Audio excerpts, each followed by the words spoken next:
السلام علیکم ورحمۃ اللہ وبرکاتہ۔ بسم اللہ الرحمن الرحیم۔ کمزور بچوں کے لیے طاقت کا وظیفہ۔ کسی میرے بھائی یا بہن کا بچہ بہت زیادہ کمزور ہے، اگر آپ نے روحانی علاج بھی بہت کیے، ڈاکٹری علاج بھی بہت زیادہ کیے، حکیموں کے پاس بھی گئے، لیکن بچے کی کمزوری ختم نہیں ہو رہی، تو یہ وظیفہ اور یہ عمل لازمی کریں۔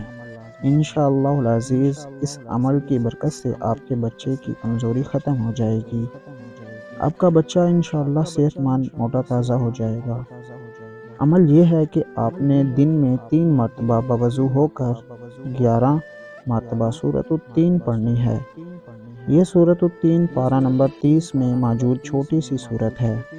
یہ 11 مرتبہ آپ نے پڑھ کر پانی پر دم کر کے اس کمزور بچے کو پلانا ہے۔